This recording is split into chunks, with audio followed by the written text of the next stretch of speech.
We're here with the world's most dangerous man, the most censored man in the English language. But honestly, when you get him in front of an outhouse in the woods, he doesn't seem so dangerous. It's a fancy outhouse. We have a ruling class in the United States defined by its hatreds, not its loves, not its hopes, but by its hatreds. They hate all kinds of people, large groups of people, the deplorables, the bitter clingers, America's entire blue-collar population, the unfashionable people. They're hated by the people who run our country. But no one is hated more by them than a man called Alex Jones. Alex Jones is the single most censored man in all American history. He was the first media figure in our history to be completely erased in one day, deplatformed. Alex Jones was deplatformed before it was a common term. And not just deplatformed, sued, attacked. They attempted to criminally charge him. What did Alex Jones do wrong? Alex Jones didn't rape anybody. He didn't loot Macy's. He didn't burn a police station. He didn't invent a fake cryptocurrency and loot pension funds. He didn't start a pointless war that made this country poorer and more disorganized. He didn't open the southern border. No, Alex Jones had opinions that deeply rattled the people who run America. In fact, rattled a lot of us. And I'll just confess that I first heard of Alex Jones when he questioned the official story behind 9/11. And I, speaking for myself, was deeply offended by this. I didn't take any time to find out what he was saying, but I was bothered by the idea that this defining event in American history, which changed the life of everyone who lived here then, might not actually have unfolded as we were told it did. And that possibility was too destabilizing. And I remember feeling resentment toward Alex Jones for saying that. But several years later, I wound up in Austin, Texas, and through a chain of circumstances, wound up meeting Alex Jones. And I learned what everyone who has met him now knows, which is Alex Jones is not a crazy person.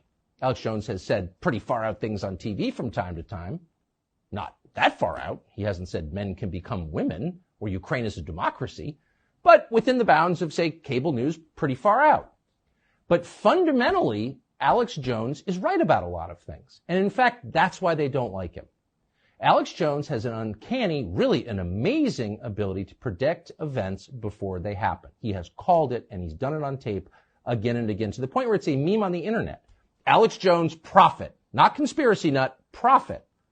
But when you dig into Alex Jones's predictions, they are so spot on that it's remarkable.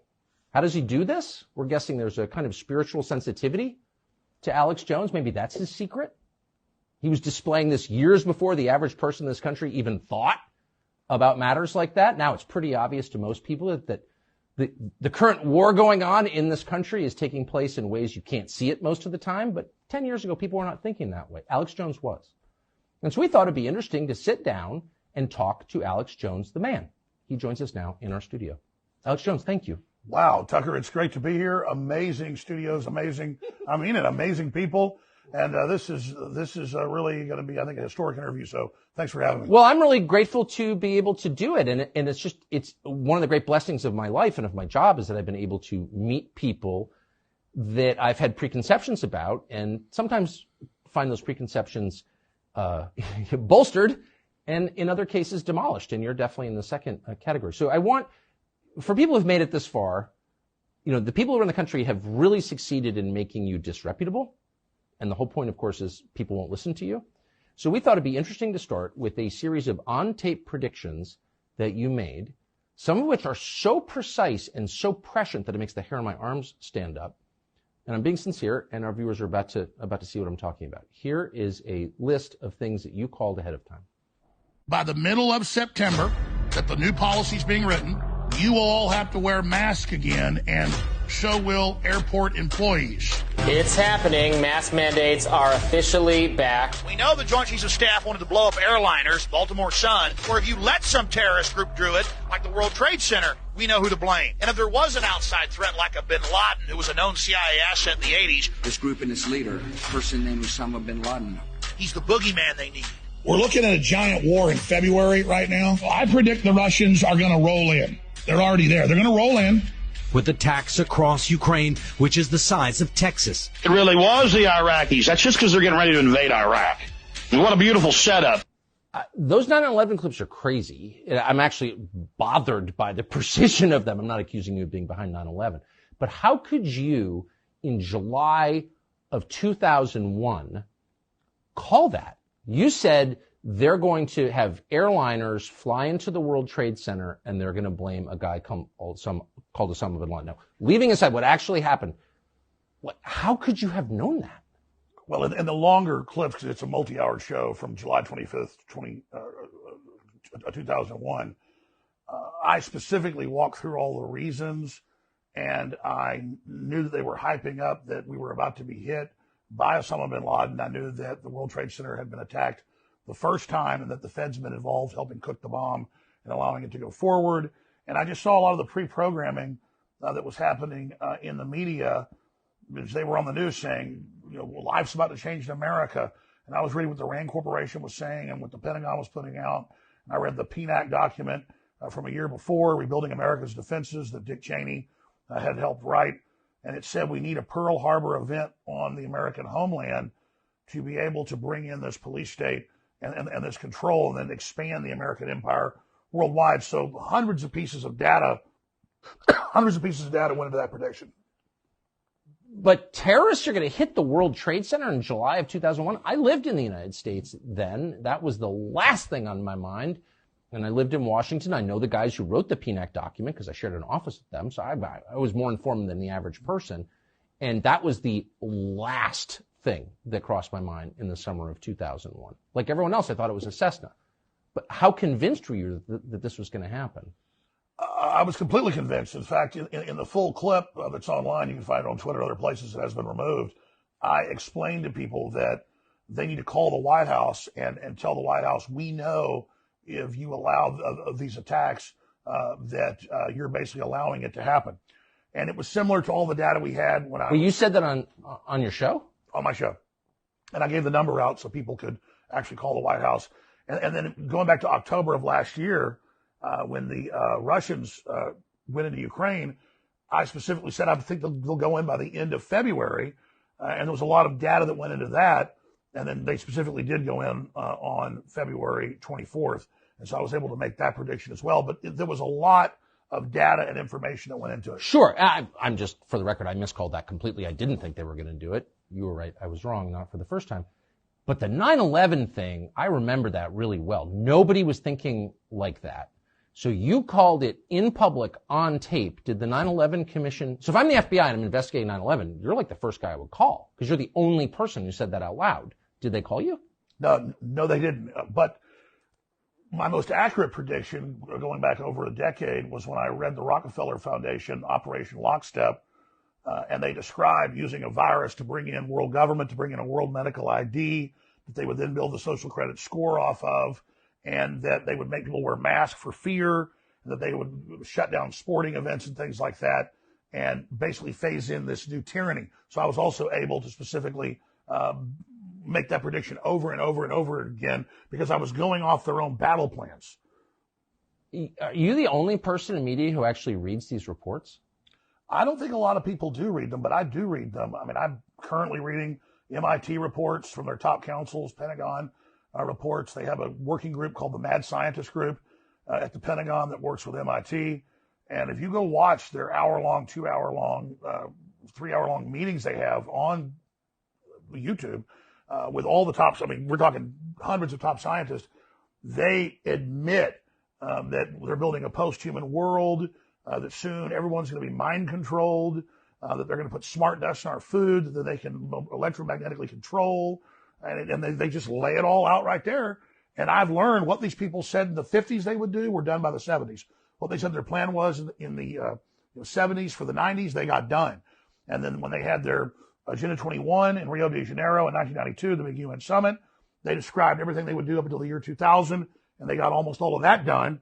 And now they've got Agenda 2030, and we're going to ban your gas stoves, we're going to ban beef, we're going to ban single-family dwellings, we're going to ban private ownership of cars, and we're going to do all this, and now you see them rolling it all out. So I'm not really making predictions in these high-level World Economic Forum and other large think tank groups. They are laying out the future, and their high priest of the World Economic Forum, that's a consortium of all these groups, Yuval Noah Harari, you can read his quotes. The future's not human. The human era is over. The public is useless. I mean, this is a very anti-human system. So that's how I'm able to make predictions, because they've given us a roadmap. They tell us where they want to take us. And so when the public wakes up, we push back on some of it, but they always come back. And so I'm just following the trajectory of where they say they want to take us. And there were a lot of white papers, not just the PNAC document from 2000, a year before 9/11, where they describe we really need big terror attacks. We really need Pearl Harbor events to get Americans to give up their rights. I mean, take what just happened in Israel. Totally tragic. My heart goes out to all that been killed or lost loved ones or been injured. But there's no way that one of the best intelligence agencies in the world didn't know that was coming. The massive buildup, the 5,000 missiles, the paragliding attacks, all of that. And so there was clearly a stand down there. And now the West will take more of the people's rights. Israel will be able to crack down and take more of their people's rights, which is a big debate over there. Hamas is being funded by Hezbollah, which is Iran. We just had Biden a month ago give $6 billion to Iran. And now the mullahs are bragging that they were behind the attack, Hezbollah funding Hamas. So really, those aren't even predictions. It's clear that Hezbollah and Hamas have tens of thousands of men and women as sleeper cells that are, quote, other than Mexican, that the Border Patrol list every month, tens of thousands coming across the Texas and Arizona and California sectors. And it's an easy equation to predict that there's a wide probability that Hezbollah and Hamas at some point are going to attack sports stadiums. They're going to attack colleges. They're going to attack synagogues. They're going to shoot up mass gatherings if they're given the order by Iran, if we go to war with Iran. And then when this happens, our government won't get in trouble for dissolving the border and letting these people come in. Just like on 9/11, our government clearly had prior knowledge. There was clearly a major stand down that went on, and the government got more power, more control. And now they're not pointing the Homeland Security apparatus at the Russians like they did in the Cold War or the Islamists after 9/11. Now they admit that their main focus is Christian conservatives and the bitter clingers and the people that live in rural America that quote, white people, I mean, it says that in the report, are the main terror threat. And so this whole apparatus of the war on terror, it has now been turned inwardly against the people, not just here, but also in Europe, where if someone criticizes transgenderism in the UK, they come to their house and arrest them. If a journalist does that, they come to their house and arrest them. If somebody says, I think these surveillance cameras should start getting cut down, they come to their house and they arrest them for their free speech. And so this is a global movement by the mega corporations, by the BlackRocks and the State Streets and the Vanguards that control 80+% of world wealth to control our behavior. And Larry Fink of BlackRock has said that at the Davos Group repeatedly. We're going to use our control over all this finance and this global social credit score we're rolling out to control people's behavior. So that's really what this is. And then they use the threat of global warming. They use the threat of a virus. They use the threat of radical Islam to take our rights. But we really are the target. Even if by the way, none of that seems implausible at this point. I mean, just you're a measure of how the world has changed. If you'd said this to me 15 years ago, I'd have been like, someone's a crackpot and it's not me. And now after COVID, nothing you said seems crazy at all. I mean, you may be right, you may be wrong, but it's not out of the realm of possibility, obviously. But even if I disagree with what you just said, I would think that's pretty interesting. It's an interesting perspective. Why do you think you've committed no crime? You'd be in jail if you had. Why do you think they hate you so much? Because I do read their documents and I do read their books, and we were effectively getting a lot of people in the military and the intelligence agencies who were compartmentalized and who tuned into my show and saw my films and read my books and things, and they clicked with it and said, wow, I see all this going on around me. He's not lying about it. And then I would give them other pieces that I discovered or my other guests discovered. And so it was giving them an operational awareness outside of their compartmentalization. And so we had massive success in the military, in the police, and in the intelligence agencies, not just here, but around the world. And so our penetration into those areas to help people expand their awareness that we're inside the government, inside corporations, was triggering a lot of whistleblowers, was triggering a lot of people not going along with the program. And so really my sin was decompartmentalization of the population. When you got deplatformed, and to this day, no one has ever been more aggressively censored, I don't think, than you. I've apologized to you this in person before. I was in Labrador on a fishing trip and missed the entire thing. I was literally out of cell range. I didn't know what happened, but I got back and I read about it. I felt like it was a major moment in the history of the American media. I don't think anybody defended you when that happened. Anybody with any kind of audience. For me, when Tim Cook admitted that he met on the weekend in August of 2017 with the other big tech heads, and they made the decision to curate, like it's a museum, and take me off. It was hundreds of platforms. I mean, it wasn't just all the big ones. It was everything from LinkedIn to our bank accounts being taken away to everything ensuing that week and over the next month. And I knew that I was a test case, and I wasn't taken off those platforms for any demonstrable reason. It was the questioning the school shooting thing that came later. They went and kind of dredged that up from my past, just questioning it a few times, blew that up after I'd been deplatformed and said I was deplatformed for that. But if you check the record, I wasn't. And so once they deplatformed me, it made the show in ways only get bigger with people actually going to Infowars.com and finding me on local radio stations and things.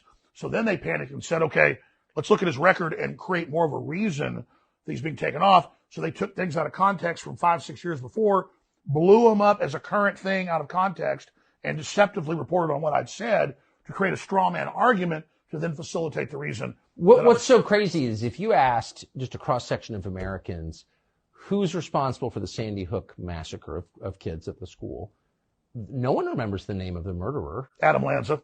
Okay, thank you. I didn't remember. Alex Jones. They effectively blamed you for a school shooting that you were not present at. I have people come up to me in the parking lot. You can ask my security guy. He's been there when people walk up and go, why'd you kill those kids? And then you go, I didn't kill those kids. And they go, yeah, you did. And so that is what this has turned into. And this is bigger than me. I want people to understand something, that the mullahs in Iran and the Ayatollah are congratulating Hamas that just killed around 1,000 or more innocent Israelis, many of them women, children, disabled people, in a vicious, evil sneak attack. They are on there. Hezbollah and Hamas, mainly Hamas, but it's Hezbollah funding it out of Iran, are literally posting videos of them cutting people's heads off and killing children and massacring innocent people. They're allowed to have their Hezbollah accounts and their Hamas accounts. The Ayatollah is able to congratulate what these people done, and I am still banned. And I'm not mad at Elon Musk. I understand I've been so demonized with the general public. He's barely able to, keep Twitter going right now. I really appreciate what he's done. I admire him. I think he's done a lot of great work, and I see him moving in the right direction. So a lot of people attack Musk on Twitter. I trend all the time. Hey, if you're such an absolutist on free speech, bring back Alex Jones. I understand that if he did that, the ADL and others would really be able to probably shut down Twitter. So I understand that he needs to go through a process before he does that. So people get mad at Twitter for not. Why the ADL? I'm not the world's expert on your career, but I know you. I've never heard you say a single anti-Semitic thing and an anti-Israel thing. Why would the ADL be against you? I don't think anyone's even called you an anti-Semite. Well, unless I'm missing something. I mean, what goes on is the left forever called everybody a racist if you were just a conservative or pro-Second Amendment or pro-life or thought we ought to have a border. And that didn't work anymore to call people racist. And so the ADL gets all this big liberal donations.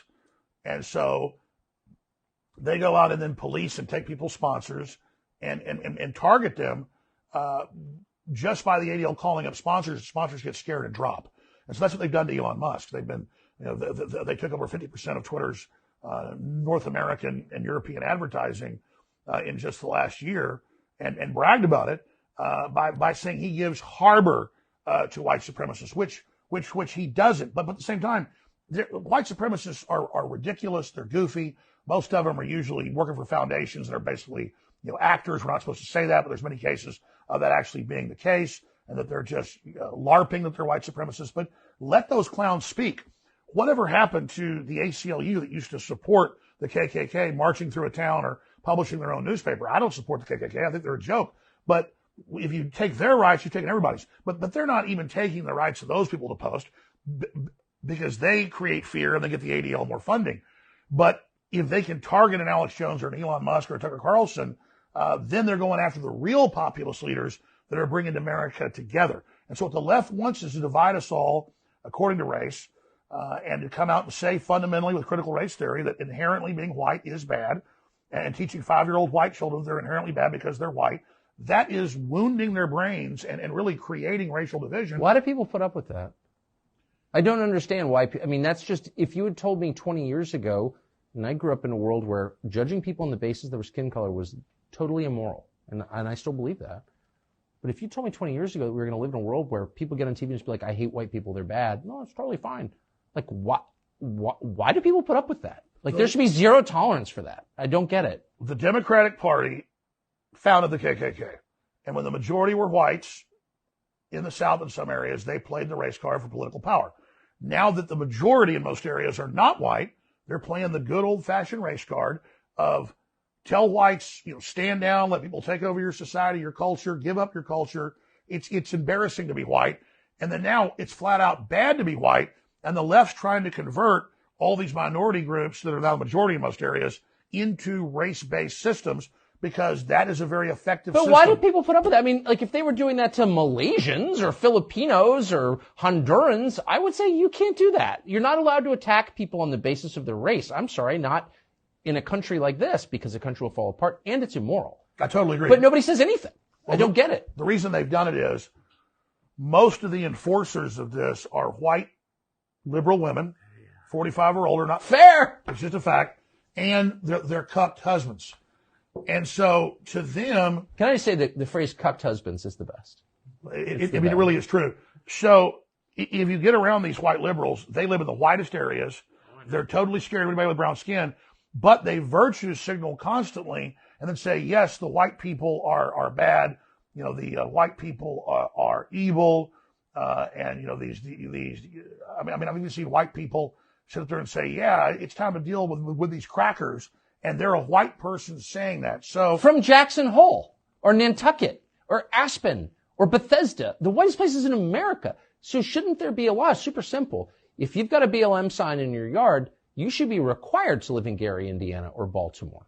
Like, you should not be anywhere near Jackson, Wyoming. You should be made to live in East St. Louis. I totally agree. You should be made to live in Detroit. Yes. But of course, they've done the studies, they looked at the statistics. It's not just here, it's in Europe and it's in the UK, like in London.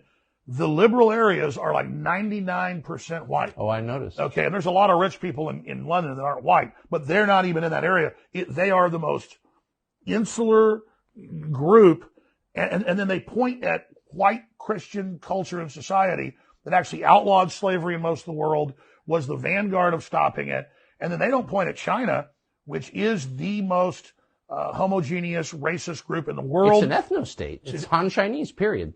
Well, they teach, as you know, on their news, that we are going to have Chinese superiority. We are the Chinese supremacist. Xi Jinping admires Hitler. He is literally following a race-based operation that is taking the world over, that owns the majority of Hollywood, that's paid off the Democratic Party. And if you look at all these anti-white shows that you see funded in Hollywood, almost all of it has majority literal communist Chinese government backing that is funding this. So it's real simple. China looks in and sees this diverse culture, and they say, we're going to use that to split the country up and balkanize it. And that's what they've done. And so communist China, along with the Southern Poverty Law Center and the ADL and all these groups, see America's weakness, and they're literally coming in saying white people are inherently bad because of the color of their skin. They inherently have cheated people. They've hurt people. White people invented racism. None of that's true. It's really just tribalism. And then they organize all these other groups into race-based groups to then unify them under the Democratic Party to attack who is left that tends to be more conservative, and that is some white people in this country. Though they're panicking because more and more blacks are voting Republican, more and more Hispanics are voting Republican. They're starting to figure this out. So now they're in panic mode to bring in totally disenfranchised third world populations who are refugees from the multi-year lockdowns in Africa, Latin America, and Asia and the Middle East. They then bring them to UN camps, brainwash them, then bring them to our border, brainwash them more, then send them into the United States, and then literally hold them for years at facilities while they're indoctrinated to be this new political underclass that's then going to be turned loose on America. And that's why you see Democrats giving illegal aliens the right to vote in their cities, giving them driver's license. That's why you see them passing laws. They can be police officers. So they are importing a new enforcement class against the American people, and they're setting it up along racial lines, not us. They're making it racial, just like Hitler made what he did racial. So it's the left and the think tanks and the communist Chinese that look at the U.S. and have seen our weakness as race, and they are exacerbating it. So I don't understand. So you're from Texas. You grew up in Texas. Your family's been there a long time. Texas is changing really fast. It's dirty, for one thing, I noticed, because physically dirty, garbage on the side of the road. I never have seen that in Texas before. So your governor could have stopped that. He commands the Texas National Guard, and he didn't. And I feel like that makes him a traitor to the country, but what am I missing? Well, I mean, Governor Abbott is, on a scale of 1 to 10, the best kind of Republican governor is a 10, and the worst is, say, a 1. And like the Illinois so-called Republican, that's really a Democrat. I would put Greg Abbott as about a 5. The state is overwhelmed. There isn't really a state mechanism. It's federal to kick people back and deport them. So they have put up barbed wire. They have tried to stop people. They have tried, but then they have to hand them over to the feds who release them. Well, why not just say the feds are committing a crime? They're committing a crime. This is not allowed under laws passed by the Congress. In a democracy, the Congress passed laws. And so you've got criminals running the country. The Biden administration is criminal, which is true. And we're not playing along. And like, if you don't like it, come do something about it. Meanwhile, every able-bodied man with a black rifle assemble at the border, and we're just going to stop this and save the country. I don't understand. Like, that's not hard. What am I missing? No, I think you're absolutely right. In fact, what the deep state fears would be a coalition of good governors, good attorney generals, giving them the findings and the rulings that they could indeed do that, and then declaring emergencies in the states and having a coalition of the states come in and do this, and then instruct local police and everybody else to not have sanctuary cities. But the problem is, if you're in Texas, every single city, Houston, San Antonio, Austin, Dallas, Fort Worth, are Democrat Party run. And so Texas is almost purple because the California influx and all the other refugees from New York, many of them bring their leftist ideology with them, even though they're fleeing it. Like locusts, they fly to the next field. And so that's really the issue, is that the legislature is somewhat cucked, to use that word again. And I think the governor has been cucked. He certainly went along with lockdowns and masks more than really any other Republican governor. And so I do think Greg Abbott needs to do a better job. But I also wanted to list some of the things that the state is up against. But I'll say this.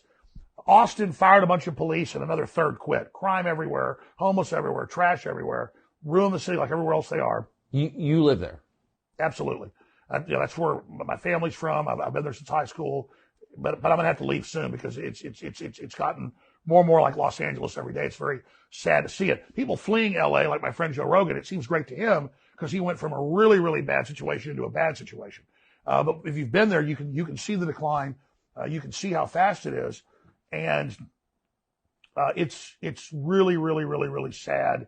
And there are just illegal aliens everywhere and refugees from the rest of the country all over the place.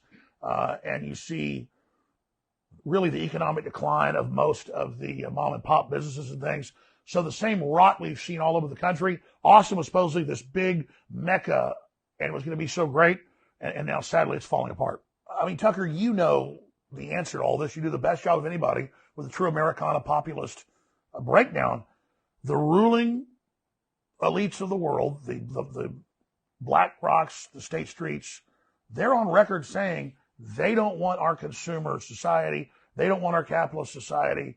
It's bad, it's ugly, it's gross. But they're the biggest consumers compared to anybody else in the world. Their quote, carbon footprints are thousands of times bigger than the average person.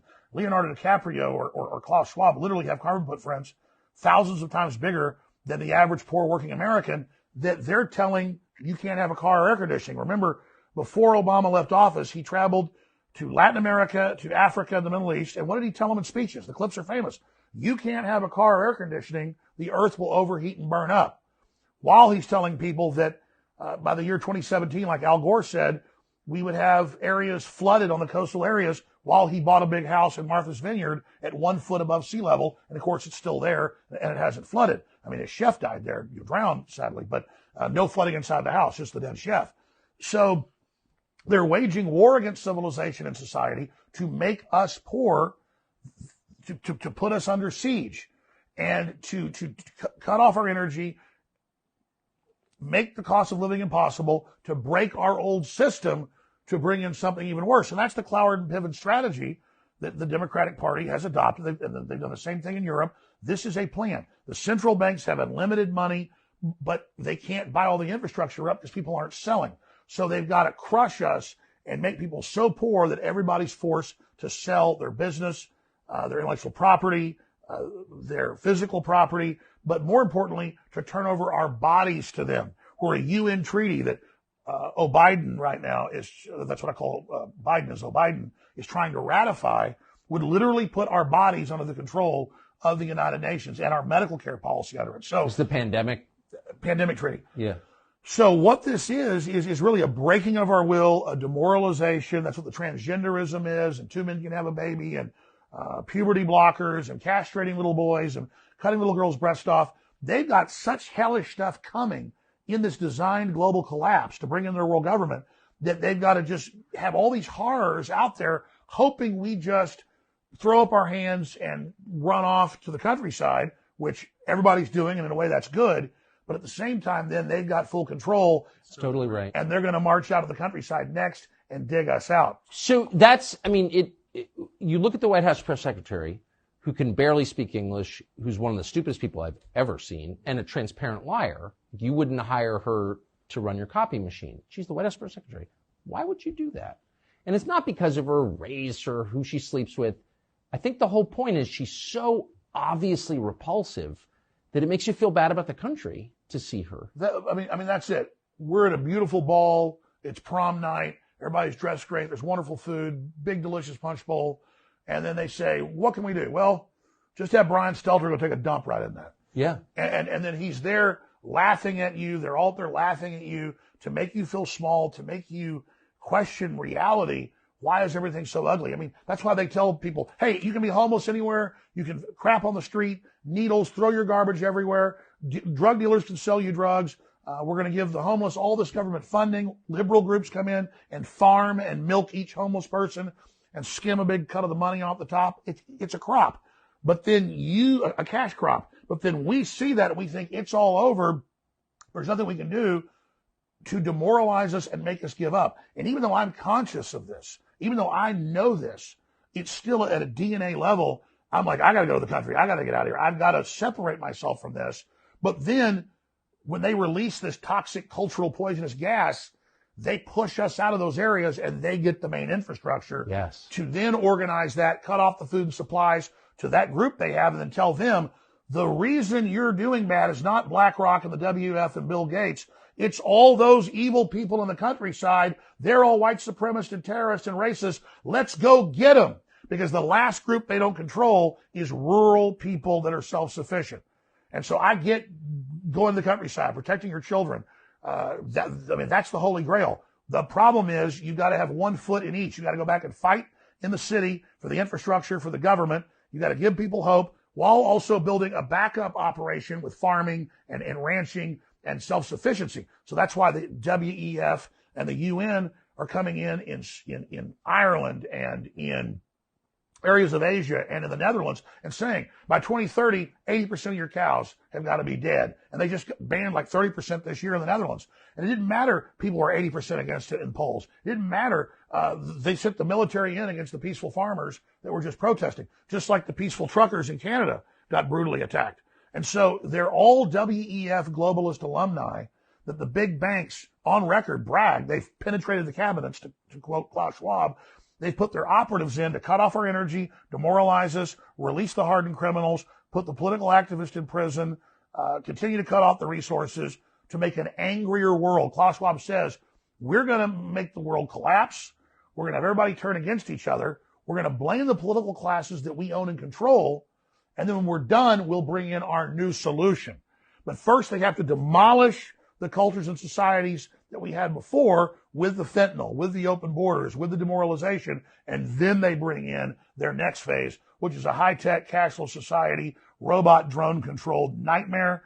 More than half of the U.S. in their official UN maps that they've had for more than 25 years, that are some of my first films, show half the U.S. off limits to humans. All cars will have to have GPS. Everybody by law will have to have a cell phone at all times. Australia just did this last year, trying to push it through. And that's the admitted global UN standardized plan where you don't leave your house without a cell phone. Every car is robot kill switch, GPS controlled. California is moving to ban all the, quote, classic cars.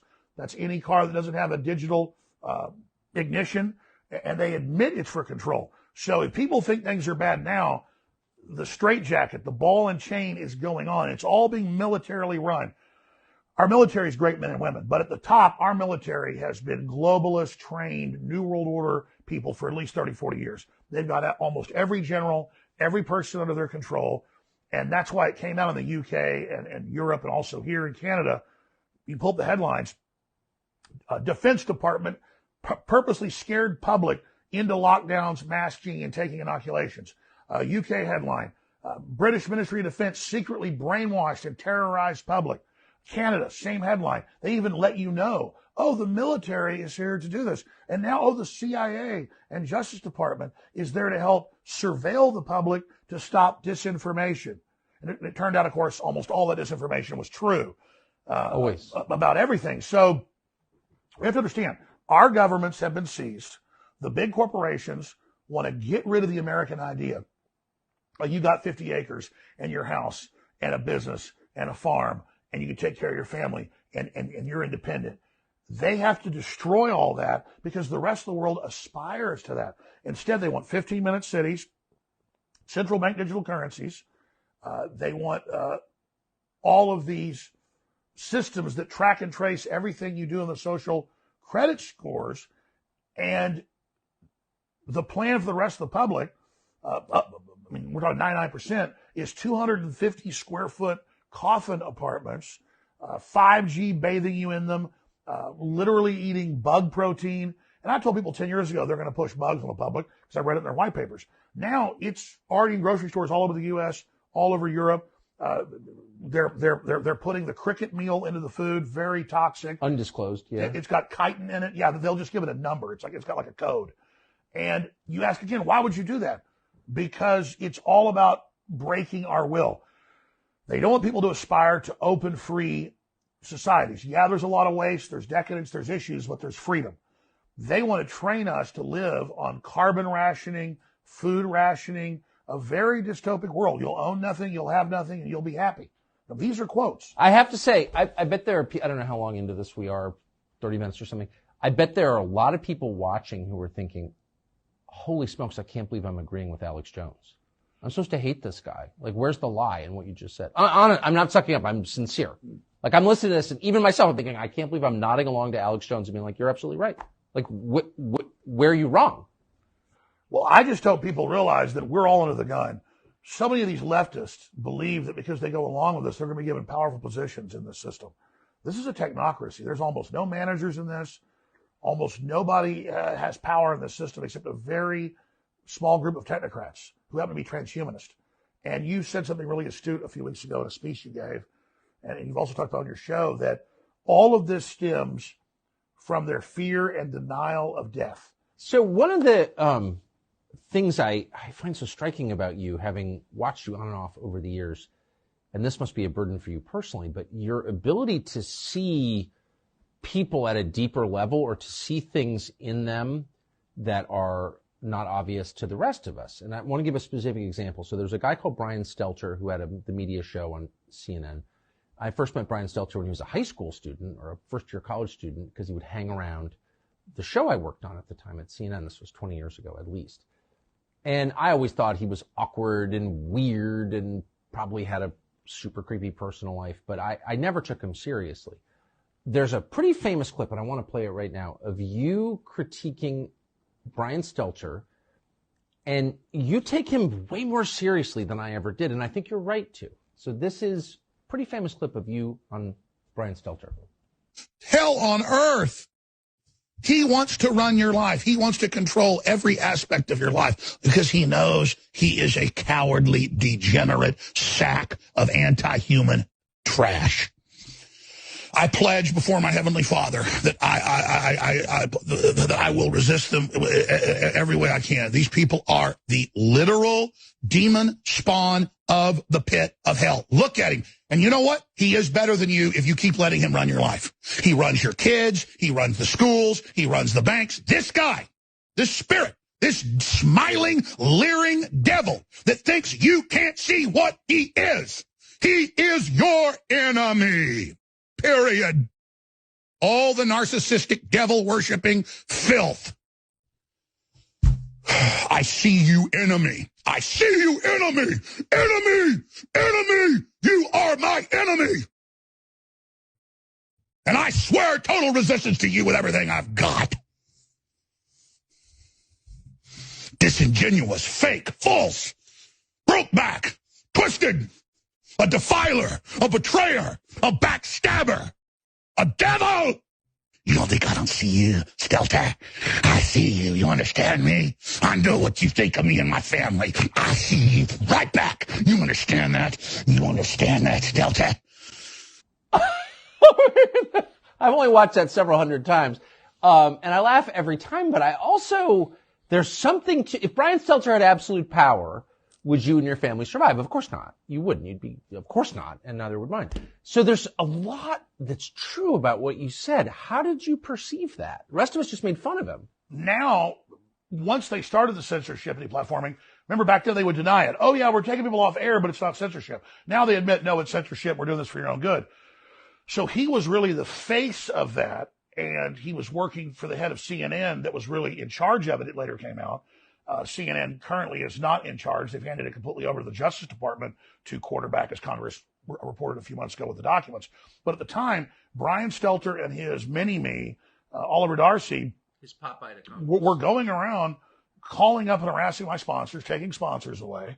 And they were going around and organizing big tech to take not just myself, but many other people offline. And so he was destroying our free speech. He was taking our sponsors. But it's crazy. I just want to restate. You are not promoting race hatred. You're against race hatred. You never have promoted that, ever. You're not promoting violence. You've never called for violence. And you've never even called for breaking the law. And so that's why there's so much anger there, because I remember the day I did that and a few other clips that went viral. I showed all the stuff he was doing, but then the media attacked me and just clicked it out of context, but still it reverberated with people because people were sick of the corporate legacy media. So people say, well, why is he so angry? Well, it's because he's literally trying to take us off air, literally taking our sponsors. I mean, the equivalent of the Vikings 1,000 years ago in England pulling up and burning a village down. And so there he is, all sweet and liberal and cackling and laughing, but he's really an agent of anti-American totalitarianism. And so he was the front man of that. And I wanted to just simply say, well, you're right. I see you. I know what you're doing. So people see it out of context and think, why are you being so mean to him? Well, I mean, he's literally trying to destroy my free speech, take me off air, and put my family on the street. So I'm pissed off at him.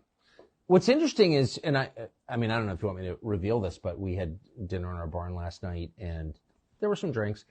And after dinner, you and my producer called Stelter on the phone. And what was so, and it was on speaker, so I listened to it. What was so interesting was, you know, you've been very clear in a very direct, pretty masculine way, I would say, about how you feel about Brian Stelter. There's not a lot of confusion about your views on Stelter after clips like that, which doubtless he's seen because he Googles himself compulsively. He was very kind of syrupy sweet with you. And that's why I was sarcastic and told him I want to date him.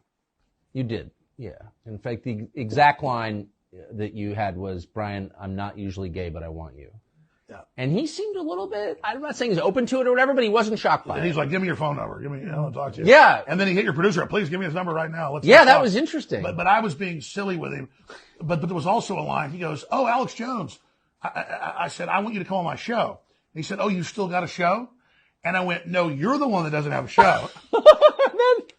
Sorry, I should. It's so, tell him the other line. It's so boorish to like recount conversations people weren't witnessing. It was funny though. But you said, you know, you're off TV now, but you were a real star. I mean, not on CNN, but on my show, it's so good.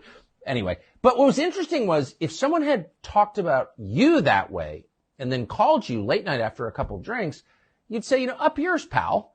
You know what I mean? Like, buzz off, or I'm not taking your call. But he kind of sucked up to you. That's a very weird, passive-aggressive posture. Well, I've said a lot of really mean things about him and attacked him. And when I watch the clips out of context, I feel guilty. But he was going around with Oliver Darcy. They would brag on Twitter and literally hitting hundreds of my sponsors. And I say hundreds, I'd have like 20. They'd take them all. I get 20 more, take them all. This went on for years. So you go get a sponsor, you get them, they're doing great.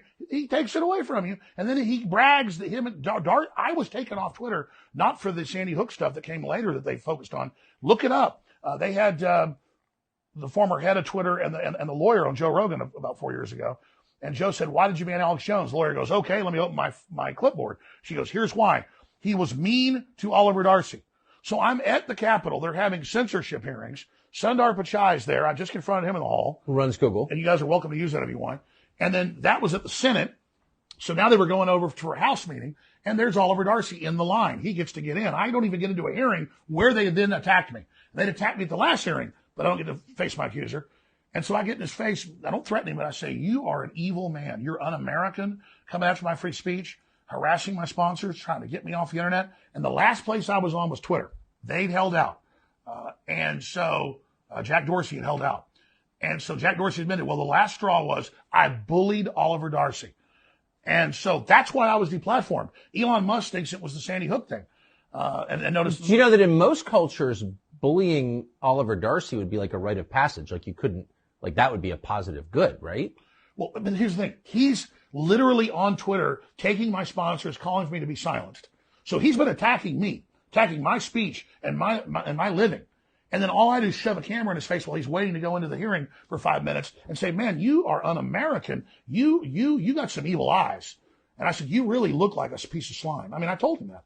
And Fair. And so the point is, he's a man. He's a, quote, journalist in the arena. He goes around harassing people and stalking them financially and their free speech.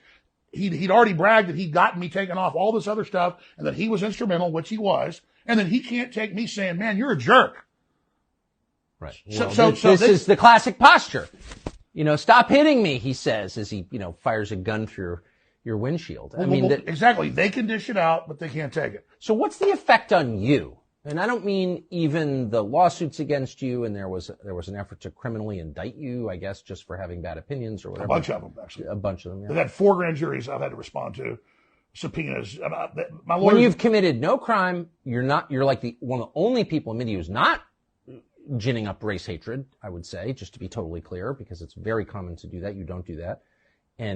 So anyway, and then, of course, this $1 billion judgment against you for having naughty opinions, which is insane. I'm not even talking about that. I just mean, what's it like to spend 25, 30 years connecting the dots and seeing this slow-moving storm come toward the country that you were born in? What effect does it have on you? Since you use the analogy of a storm, it'd be like if I was 100 years ago before they had radar, and I've read about the famous flood 120-something years ago in Galveston that killed tens of thousands of people. Oh, yeah, the hurricane, yeah. Yeah, the hurricane. They didn't know, they didn't have radar. And so they didn't know, but, there are the fishermen out there catching shrimp or whatever. And then all of a sudden here comes basically a tidal wave. And if I was one of those fishermen and I knew my children and my wife were on shore at school or work or whatever, and here comes a 40, 50-foot wave I know is about to kill them, I would not be thinking about myself watching this giant wave come in. I'd go, oh my God, my wife and kids are over there. And so it's not that I'm a hero. It's not even a selflessness. I realize that I was just out in front and ahead of some people in understanding this because of family and research and just, things in my life that I saw that encouraged me to get involved in the media because I was aware of the globalists, some things that were going on because my uncle was high level Iran-Contra, had some other family that worked in clandestine things. So I kind of grew up just around folks that knew what was really going on. And you're a kid, you don't really pay attention to it, but you kind of get that education, you don't know you're getting it. And so I've just been out front. So I would liken it to in the old days when a dam would break and they didn't have radio to warn people, and the dam breaks and it's 20-foot wave coming down the valley, and you are down below the dam as, let's say a lumberjack, and you know your wife and children are 2 miles down, and you see the dam break and you're about to drown, but I guarantee the last thought you're thinking is, it's going to get my women and children. And that's really, my grief is, this is really draconian. This globalist, Great Reset, New World Order takeover is a post-industrial world, cut off the resources, 90% forced depopulation, breaking civilization by design, massive wars, famine. They've already cut off a third of the fertilizer in the last year worldwide. It's estimated that'll kill a couple 100 million people. The lockdowns worldwide, not the virus, the UN admits killed 80-something million extra people in the last 3.5 years. And so when the first world collapses, the third world dies. And then what's left of them floods us. And so the earth is being put into a countdown collapse right now. And so I'm like the fisherman when the tidal wave comes in, and I'm like, oh my God, my wife and children are about to die. And so I'm not really worried about me because I'm a man. I did this. I knew it was coming. I've been proven right. And I'm not happy I was proven right. I wish we could have gotten ahead of this and stopped it. Yeah, we have a lot of credibility now that people see that we were right, so maybe we can stop the next phase of it. But the globalists have gone from testing phase, beta test phase, into full operational now. And they say, read their writings, we are going to have a post-industrial world by 2030. We will have no personal cars by 2030. You will be eating bugs by 2030. And we will start the depopulation of 90% of the people by 2045. That is the official WF, official UN, official Club of Rome plan. What do you mean the depopulation? They want to bring the world population down to 500 million. But I thought we were opposed to genocide. No or no? I guess we're not. Well, we're told now, don't have children, it's bad for the earth. And we're told all this, and Elon Musk is right and is a hero for pointing out, all the actuaries show, if you don't have 2.1 children, a man and a woman, people go, well, man and woman can have 2.1. It's in the aggregate, folks, out of billions. If a country doesn't have 2.1, 2.2 replacement rate, then you don't have people to take care of the old folks, society collapses. And so Japan's 1.3, Italy's 1.3, they're done as cultures. America, without immigrant influx, is about 1.6. That's not viable. And I'm not just talking about white people only here, but white people are 7% of the world population, maybe 8. And so I would be sad if the last of the Eskimos were dying. I'm sad that the Japanese, within 100 years, there might be 20 million of them. But just to my previous question about, and without getting too personal, but I feel a little bit enervated and down just hearing your dot connecting here. What's the effect on you over 25 years? If you literally foresee 9/11 before it happens, and you did, and it can be proven, we just proved it. What's that like to live with that weird ability? Well, I know a specific clip. I specifically say, call the White House, tell them we know they're going to let Al Qaeda attack us, Bin Laden, and then take our rights. And I said, call the White House. I put the number out, so I put my money where my mouth was, and that's the only time I ever said call the White House and tell them stop a particular event. I'm now saying we need to call the White House and say, you've let tens of thousands of military-aged men from the Middle East in. We know a lot of them are Hezbollah and Hamas. The FBI has confirmed that. And so when and if there's big terror attacks, which I believe will probably happen in America, we're not going to have Homeland Security get more funds and more power and grope us at the airports more. I want prison time for the agencies and groups that have allowed this. And I want Biden. I want Biden impeached now. Okay? That's why we got rid of McCarthy. It needs to happen. Leaving the border open when there is a clear and present danger of this going on, and when we're very close to war with Iran, we go to war with Iran, they're going to activate Hezbollah, okay? And then they make Hamas look like choir boys. And so you want to hear a prediction here, it's a probability, not a pure prediction. But, if we go to war with Iran, guaranteed sleeper cells activate. It'll make what happened in Israel look tame in comparison. I'm not lessening what happened there. So I'm simply, and then again, where's the logic? The government that allows that to happen should go to prison. I agree. But instead, like 9/11, they're going to get more power when it happens. Mark my words. So you can't have guns because we let in foreign sleeper cells to kill you. Exactly. And you asked the question. This has really taken a toll on me. Not the fake lawsuits, not the weaponization, not the deplatforming. I was already getting exhausted 5-6 years ago. And when I married my second wife, who's amazing, I have 3 children with my previous wife, and one they're all great children, and one with her. We were in Hawaii getting married like 7 years ago. And I said to her, I want to just write books and make documentary films and maybe do an occasional podcast. But at that time, I've been on air like 22 years, 6 days a week, 3 hours a day at least. And I said, I just don't want this burden, this big crew. I love the crew, but I don't want to do this anymore. I said, I want to move the country, and I want to because it's taking a physical toll to every day look at this stuff. And now I've gotten to the point, which even though I say don't let them break your will, don't let them demoralize you, that's because I understand the process. It's happened to me. Used to, I'd have hundreds of incredible stories and clips every day. I couldn't wait to expose the bad guys. Now I look at it once, I'm ready, I study it, and then half the time I get on air, and I just go, let's just take calls, or I start talking about some fun story just because I mentally cannot sit there and stare into the abyss and stare at Biden or their press secretary that's meant to enrage us and demoralize us. And I think that's a defense mechanism that's healthy. So I think we all have to be balanced. I'm not asking people to only fight tyranny. I'm asking people to get prepared, get ready, but wake up as many people as you can, and then do whatever you have to stay sane, because we have record suicide, we have record depression, we have record drug abuse. This country has been attacked. And if you read deeper into the globalist writings, they admit they're doing it. And so we have to be aware of it. If you're aware of an attack and aware of a manipulation, it doesn't give you full immunity from it. No, it doesn't. But it gives you a buffer. Imagine people that don't know what's going on, and they really believe things are dangerous, things are bad, not because of the corrupt corporations that are running things, but because those evil people in the countryside don't want to be left alone.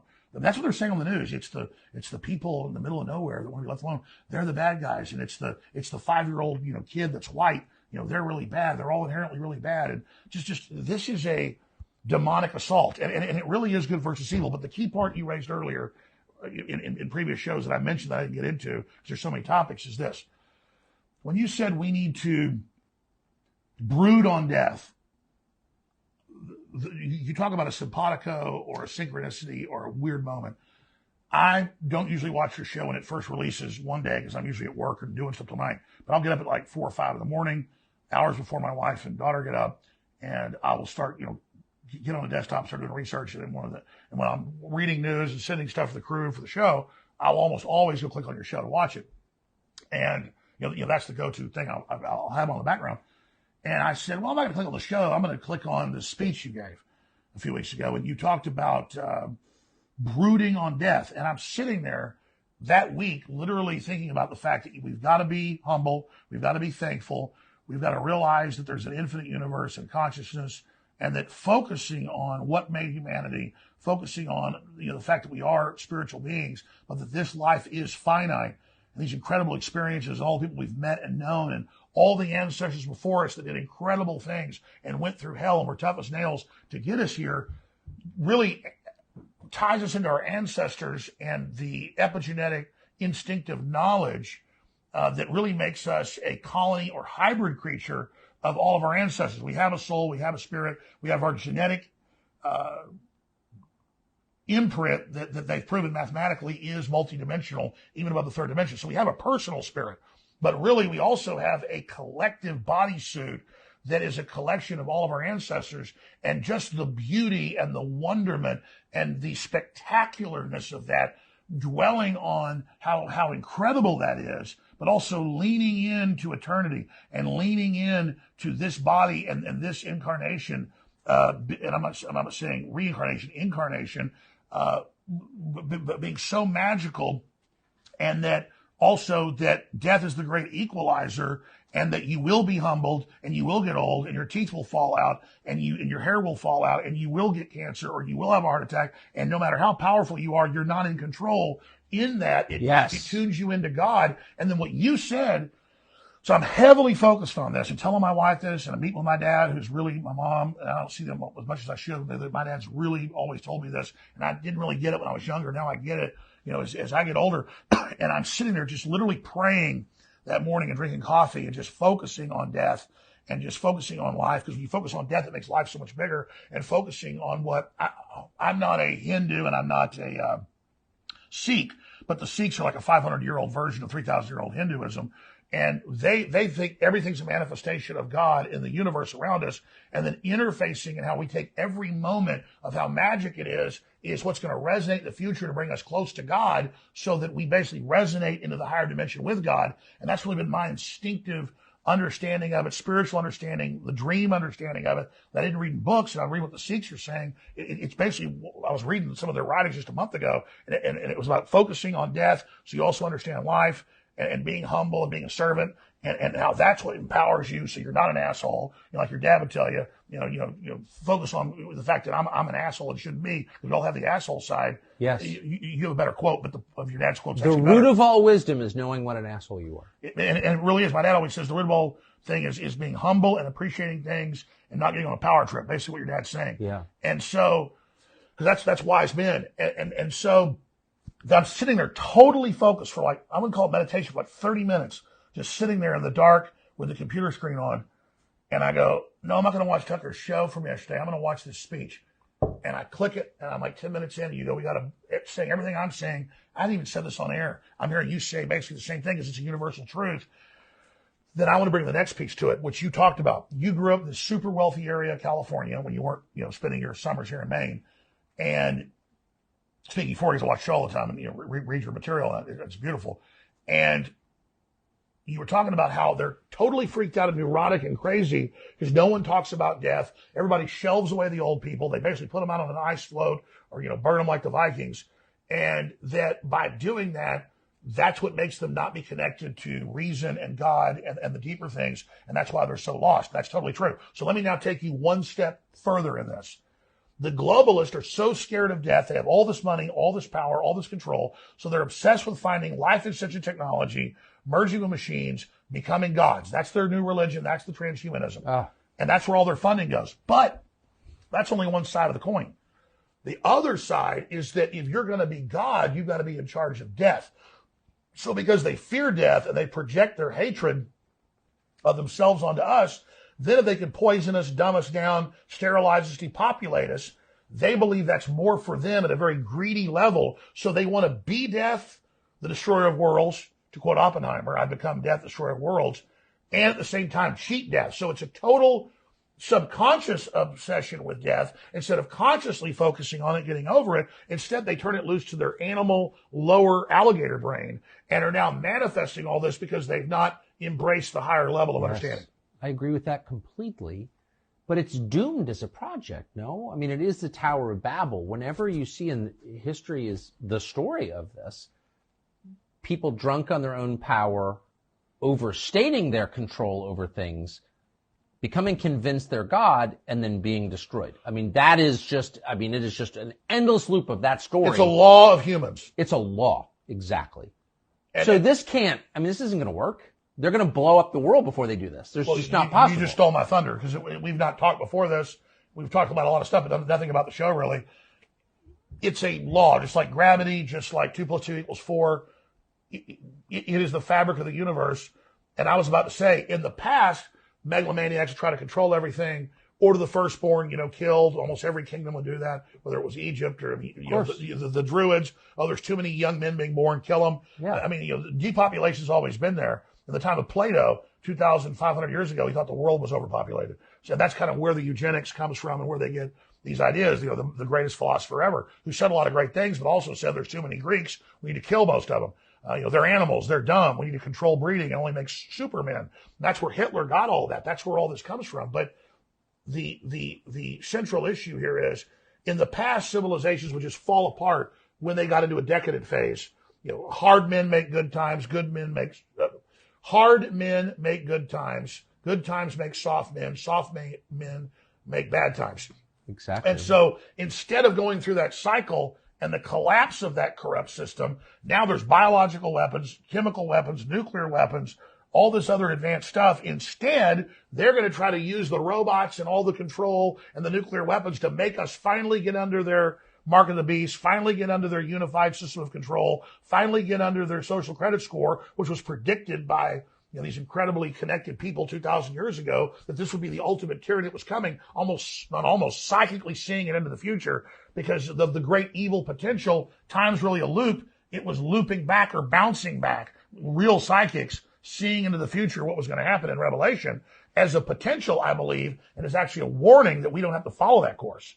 And that's my own personal belief. So instead, whether you believe in Revelation or not, the evil globalists, the selfish globalists, are using it as a blueprint and literally building the mark of the beast cashless society, where you don't just, I agree to take this mark, I can buy and sell now. You have to worship the beast that can be seen by all on earth at the same time. It describes these big holograms you've got to watch and worship. And it tells you what to do. And it tells you how to live. And it says men become women and women become men and children are set upon their parents. And there's nothing but wickedness being invented. And it describes everything that's now happening and says when they roll this out, you've got to worship this world government. You've got to worship this system and do exactly what it says, or it doesn't let you buy and sell. And so whether people believe in the Bible or not, believe in Revelation or not, it is now manifesting. I don't see a lie in that. I am a Christian, but I don't think you need to be one to arrive at exactly the same conclusion. So you live in Austin, Texas. You've been there since high school. Austin's changed a lot. And as you noted, it's been really overwhelmed by people from the West Coast fleeing the decayed societies that they built. You live among liberals now. What do you make of them? What are they like? I really feel sorry for them because compared to, say, my dad's dad, yeah, like you were telling me about your foreman or your manager knows how to do electricity, knows how to build houses, knows how to fish, hunt. We just saw that big moose he got today. Yeah. These guys are impressive, and they can do everything. My grandfather could do everything. He could fix a combine with literally rubber bands and tin cans he cut up into pieces. And my dad's the same way. I'm a shadow of them and their can-do. And compared to liberals, I'm like light years ahead of them. They live in high rises. They get food delivered to them. They're not in reality. They don't have common sense. They go out in the most dangerous areas that I wouldn't go into armed in places like New York, dangerous areas of Austin, and get stabbed, raped, murdered, killed. Then they defend the people, their families do, that killed them. They just are like pod people. They are just these obsolete creatures that most of them have, I guess, jobs because they work for big tech or the system. But they are just completely disconnected, domesticated, very, very politically ignorant, culturally ignorant, historically ignorant people. And they think they're elitist. They think they know a lot. They think they understand a lot. They're totally useless. What do they do for fun? Well, I was about to say, and they're the ones that want to depopulate. They're the ones that think that, like Bloomberg said, what's a farmer do? It's easy. You stick a seed in the ground, it grows. Farming's incredibly hard. You better know what you're doing, and you got to have the weather on your side. And it's a all around the clock job. I've had family that are farmers. My dad grew up as a farmer and a rancher. In the summers, they would send me to work on farms and ranches. Best education I ever got. It's rough. It's tough. But is it really essential? Is food really essential? Well, we're told by John Kerry in the last few months, he says we need to cut farming. Now, organic farming is he still alive? Is bad for the earth. I don't think I think it's a corpse. He seems like a corpse. Like a rubber face. An animatronic Chuck E. Cheese. I thought he passed years ago, but somebody told me he's still alive. I guess it's an open question. He runs around giving speeches saying we've got to cut farming, or people are going to starve. And I'm not joking. I'm not joking. That's what I'm saying. Cut down trees, cut the food off, cut the fertilizer off to save people. Well, speaking of starving, I mean, again, as I said at the outset, and I meant this, I've never seen a single person, I don't think there ever has been a person in the history of the United States who was not criminally charged, but was punished to the extent that you have been. I mean, they've really tried to drive you into the grave. I think, to be fair, it's been worse for Trump, but I'm the second. Yeah, that might be right. He has much bigger resources, though, to back him up. Oh, absolutely. He's the head of a political party. I've spent everything. I'm completely out of money. I'm still hanging on. But, yeah, Trump still has resources. I don't. I mean, they lied about my resources, too. Said I had all these resources. Now it's been proven it wasn't true. So, yeah, they've definitely. But it was more than $1 billion judgment against you for saying something other people didn't like, I guess. Well, let's be clear. Misrepresenting what I said, I was defaulted by both judges in Texas and Connecticut. And the judge said I was guilty, then wouldn't let us put on defense and had a jury decide the damages. Then they put on experts saying I was worth $400 million when I had a couple $1 million last year in my account during the last trial. Now I have nothing. I'm actually upside down right now. And so that's. So how are you they've decided like you're not allowed to make a living in this country. You've been not just deplatformed, but depersoned, debanked. How do you make a living?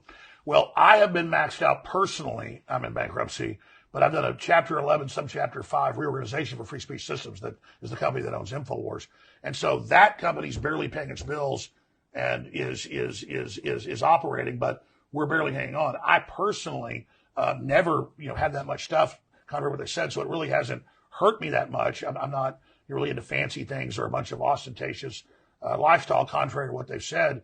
And so we're funding the operation. We're selling products. What are you selling? We sell books, films, T-shirts. We sell high quality supplements. Then they call it snake oil, but we sell the same stuff private labeled that Whole Foods sells, just high end, high quality stuff. It's not just a fundraiser. I've got the book, The Great Awakening, Defeating the Globalist, and Launching the Next Great Renaissance.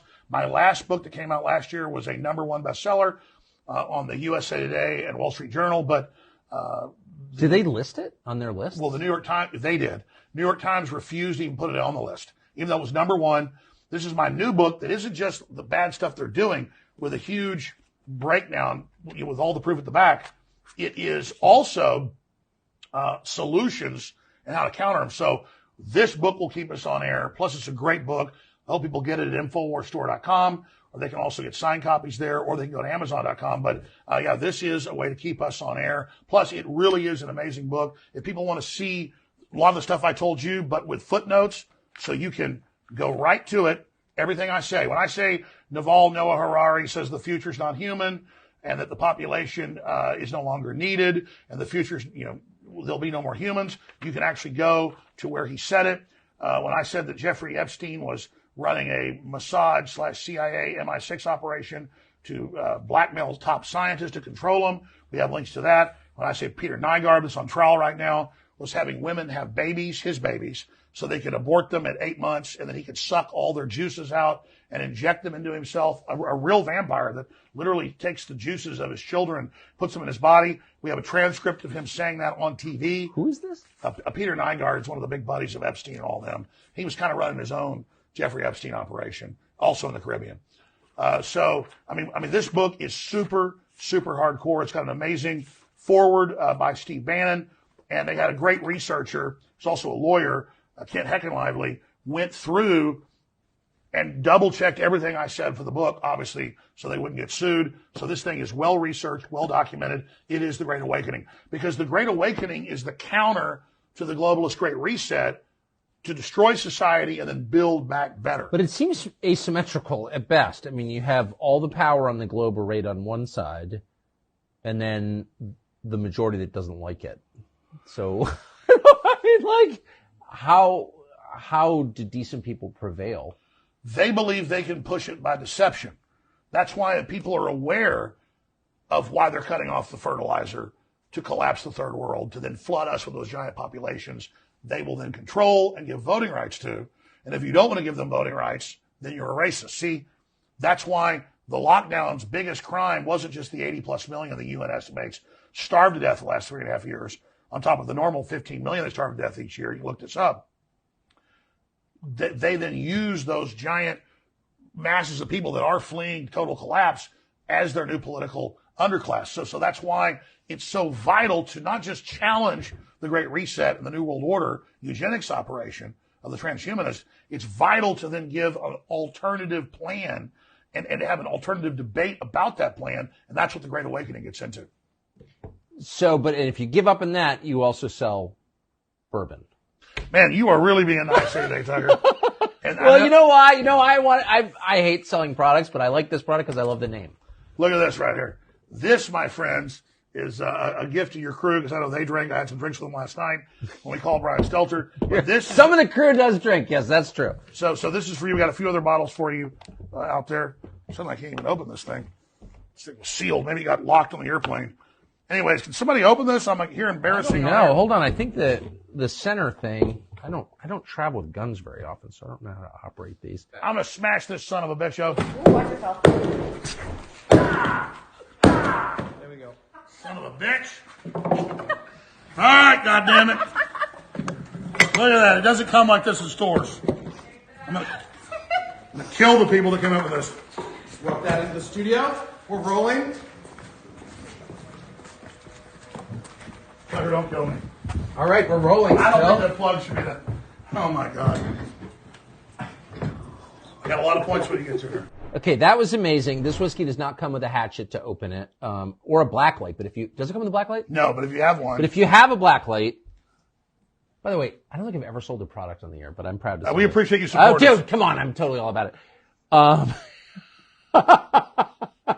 What does that say? I'm going to let you read that. It says, thus to tyrants, meaning death to tyrants. Yeah. I recognize that phrase. I think it was uttered in Ford's Theater. Thank you, brother. Well, enough of that. I didn't mean to turn it to Who's So Extravaganza. I want to... The book is more important, but... Anyway, So the last topic I want to hit with you, I could go on for hours. We're trying to get the audience of this social media app to believe that you can have longer content because it was, originally designed for very short, brain droppings. But well, I think you've succeeded. The biggest English-speaking show ever. I mean, it's bigger than Jimmy Carson, bigger than Joe Rogan. Congratulations, showing that freedom is successful and well, popular. thank you. Well, we're grateful that it's a. No, I'm grateful to you. You keep that saying we have that. free speech. But but anyway, but here's my question. So, all of the trends that you describe, I think very credibly, and I'm a little bit surprised, but not at all ashamed to say I agree with pretty much everything that you've said. Amazingly, but I do. And I think most reasonable people, if they just drop the kind of filter and stop lying to themselves and ask, like, where's the lie and what he's saying, I think would come to the same conclusion. But all of those trends are being forced to kind of ahead or they're going to come to fruition or something's going to happen in the next 13 months because we have a presidential election on the books and you have this car crash. I just do not see how it's resolved. Do you? Like, what's going to happen? Again, it's the truth. Really, the only show I watch every day is yours when you have a new show because I don't just agree with you. I learn stuff every time. And what you've been saying the last few months is dead on, and a lot of people agree with you, and I know I do, that you look at the trajectory of this, how they're escalating on Trump, whether you love him or hate him. He's now a populist icon. He's now the underdog. The globalists are coming after him. They're coming after our right to vote for who we want. He gets 60% against which is the fundamental right in a democracy. The people rule. I can vote for whomever I want. And if you don't like that person, that's immaterial. Absolutely. Right? And he's been indicted for saying they're stealing elections. They're stealing it Oh, I'm aware. Well, yeah, absolutely. In their indictments of him is Absolutely. election theft, but yes. But despite that, he's got 60% against all other Republicans. He's 15, 20 points ahead of Biden.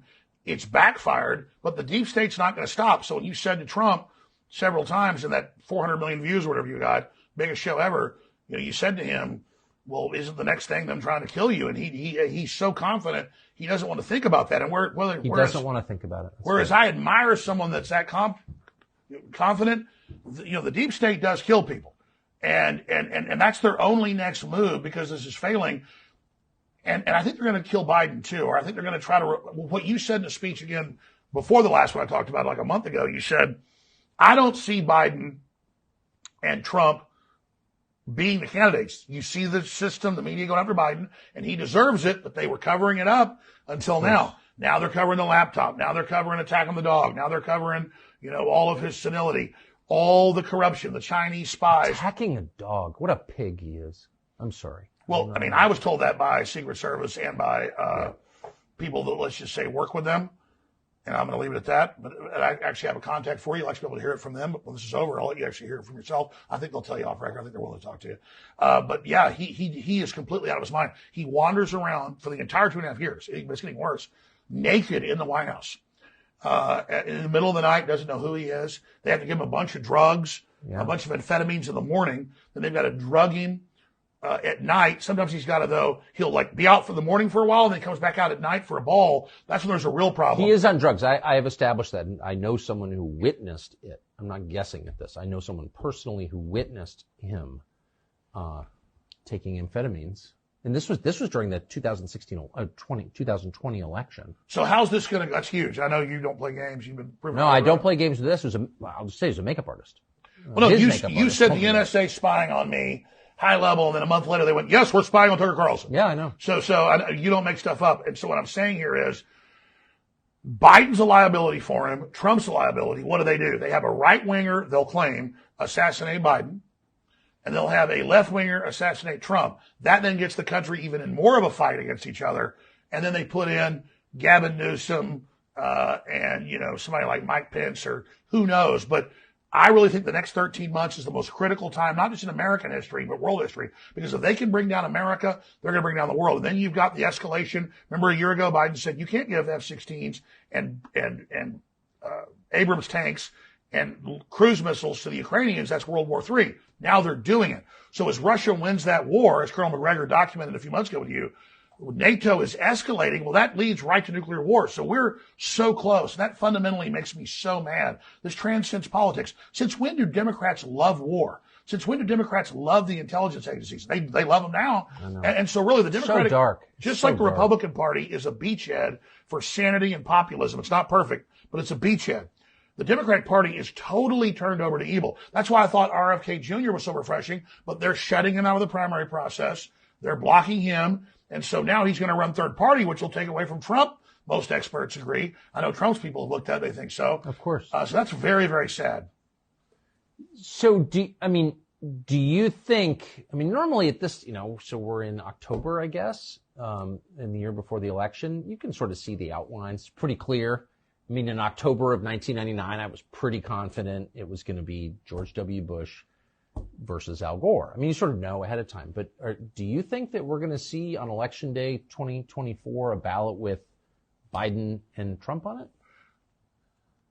I've been saying I think they may assassinate him or claim they had a heart attack. But I was thinking about each one individually. But I think when you said that a month ago, it was prescient.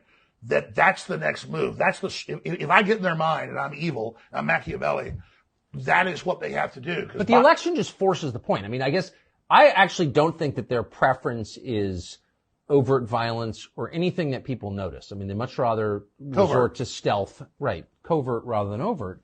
But I just think, there's an election on the books and something's going to happen. Well, that's what you're saying. All their tactics of covert aren't working. So as we saw with JFK in 1963 in Dallas, they will go over. And so we have governors declaring emergencies to take the guns.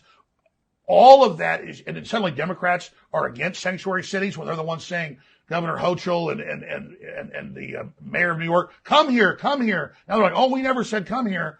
I think it's dawning on Democrats they've been betrayed. And maybe there's some point where Democrats will have self-preservation, the average voter, and say, no, we need to turn against this. This is totalitarian. This is dangerous. This is evil. But if that isn't the case, but here's the problem. Even if Democrats wake up, the system will know that from their internal polls. The establishment will, and they're going to make a big move. And is that a full-out war with Russia? A full-out war with China? Is it them allowing the jihadi sleeper cells? They're in America that have torn across our border, that are waiting to let them activate. And I'm not saying our government controls them, but they've let other governments bring them in. And they've given funding to those governments. And now if we don't see strong signals against Iran, I don't want war with Iran. What I'm saying is strong signals telling Iran, do not fund terror groups.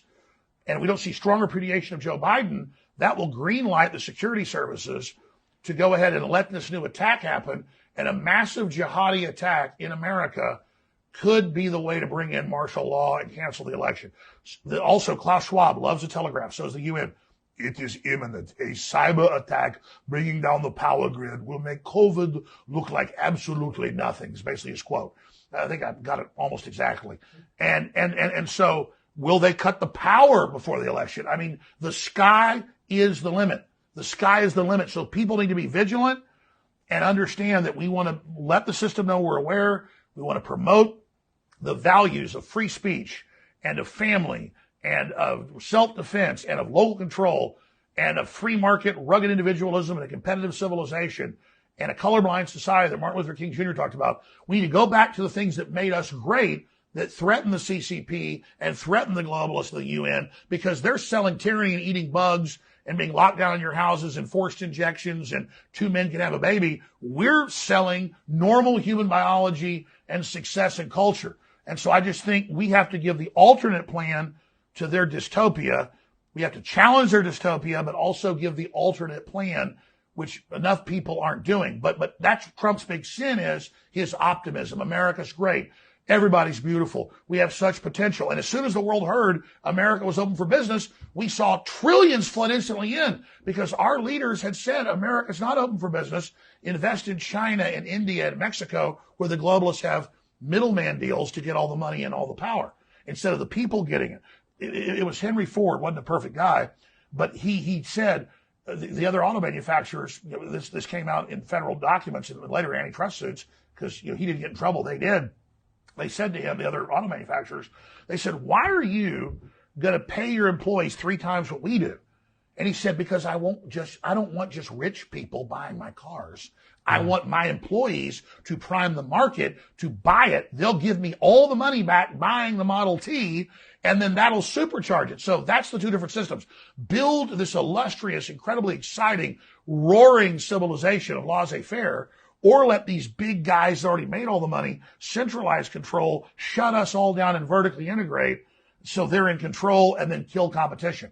So we have to kill the globalist program that's anti-free market, anti-capitalist. It's monopolistic. It's anti-human. It's a bunch of degenerate, inbred, 3rd, 4th generation elites who didn't make all this money, who didn't create all this stuff, but that have decided we don't even get to take part in it while they take part in it and live like kings. So it's us or them, Tucker, and we've got to crush the globalists. We've got to crush the New World Order. We've got to challenge them, or they're going to destroy the planet. I believe that.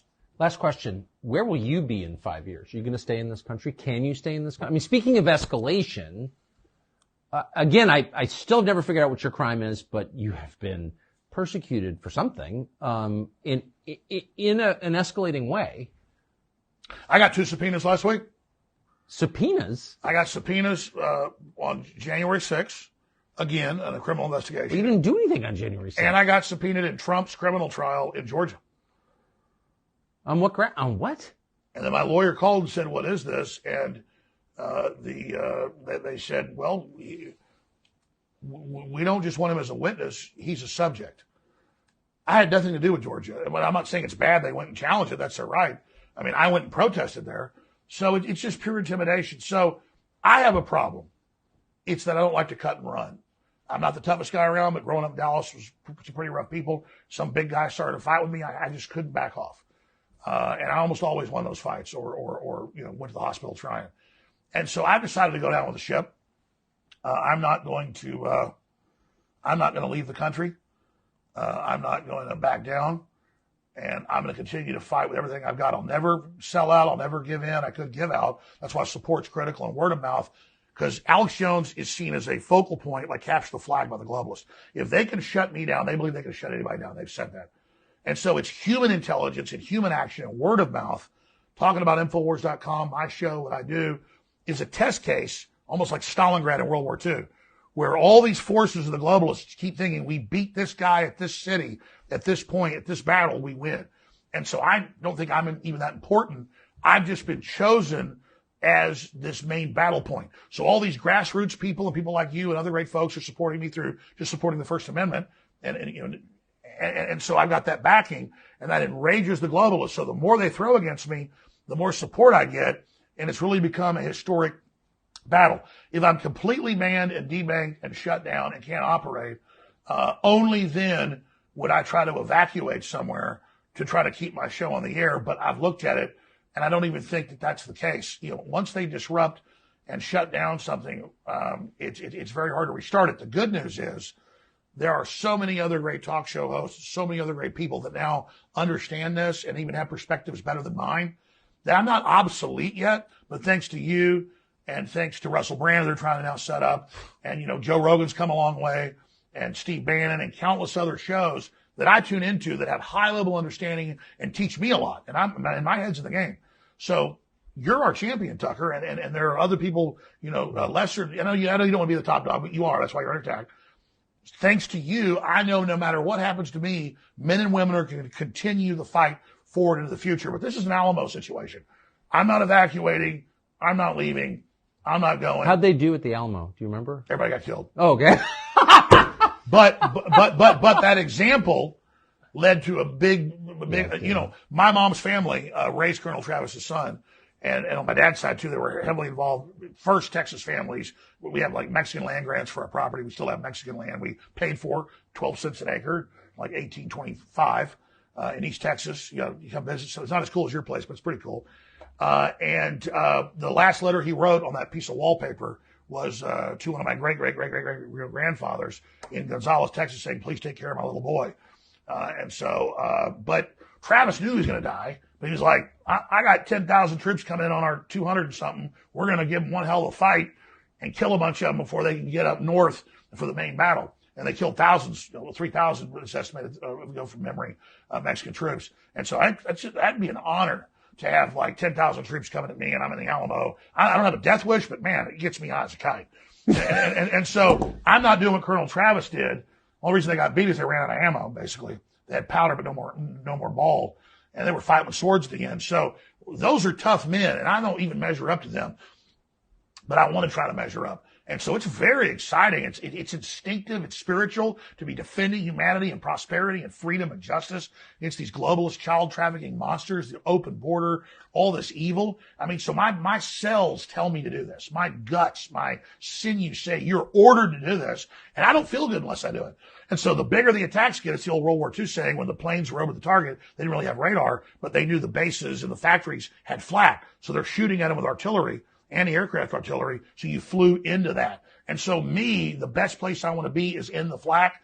But I also hate the flak because we could blow up and we're not in the fight anymore. So there's that paradox. But 90% of me wants to be in the flak. 10% says maybe you should steer a little around it because you don't want to get knocked out. And until just a few years ago, I felt really bad because it didn't seem the paradigm had been shattered and people didn't actually read the globalist documents. Now there's been a paradigm shattering and I'm almost obsolete, Tucker. And as soon as that happens, as soon as I see another couple hundred more prominent people that actually know what's going on, we've already reached chain reaction point, I'm going to hang it up and disappear like Obi-Wan Kenobi. Alex Jones. Thank you. What a great conversation. Thank you, brother. I really appreciate it. Thanks for your courage, Tucker. Thank you. Love your crew. Great energy. Thank you. Americana, baby. Alex Jones. You'll hear people say the news is full of lies. In Kennedy's motorcade. 239 people. The death of Jeffrey Epstein.